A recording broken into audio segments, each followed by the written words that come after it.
the original text, where ancient words meet modern meaning. Did God create the expanse? If you're reading an English Bible, you might assume the answer is obvious. After all, Genesis is the creation account. Everything God does here is part of creation. But when we look closely at the Hebrew, something interesting appears. In Genesis 1:1, God creates. In Genesis 1:7, God makes. And in Hebrew, those are not the same word. Genesis chapter 1 verse 7 says, "And God made the expanse and separated the waters that were under the expanse from the waters that were above the expanse. And it was so." The key phrase is Vayaseh Elohim, and God made. The Hebrew verb is aseh. This is one of the most common verbs in the entire Old Testament. Depending on the context, it can mean to make, to do, to perform, to accomplish, to fashion.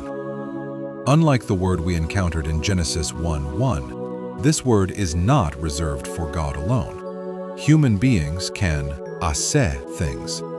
A craftsman can make an object. A king can perform an action. A person can accomplish a task. The word has a wide range of uses.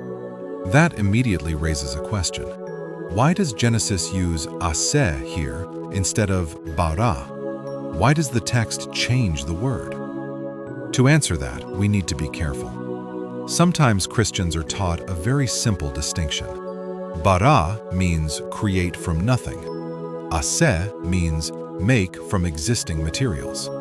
While there may be truth in that as a general observation, the Hebrew language is more complex than that. The two words sometimes overlap. In other places in Scripture, the same event can be described using both terms. So we should not force a distinction that the text itself does not always maintain. At the same time, words matter, and Genesis chose this word for a reason. When Genesis 1:1 says, "In the beginning God created the heavens and the earth," the emphasis falls on God's unique creative activity. The subject of bara is always God.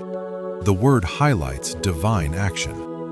But here in Genesis 1:7, the emphasis seems slightly different. God is carrying out what he has spoken. Verse 6 records the command. Verse 7 records the accomplishment. God said, God made. The command becomes reality. That pattern appears throughout Genesis chapter 1. God speaks, creation responds.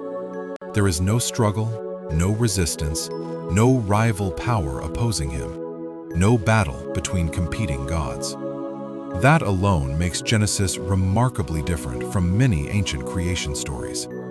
In the surrounding cultures of the ancient Near East, creation often emerged through conflict. Gods fought, monsters were defeated, cosmic wars determined the shape of the world. Genesis presents something entirely different. The Creator speaks, and reality obeys. The expanse exists because God wills it. The waters separate because God commands it. The universe offers no resistance. And that truth is reinforced by the final words of the verse, Vayhi hen, and it was so. This short phrase appears repeatedly throughout Genesis chapter 1. God speaks, and it is so. Not eventually, not after effort, not after conflict, simply because God has spoken. For ancient readers, this would have communicated something profound about the nature of God. The Lord is not merely stronger than other powers. He has no rivals.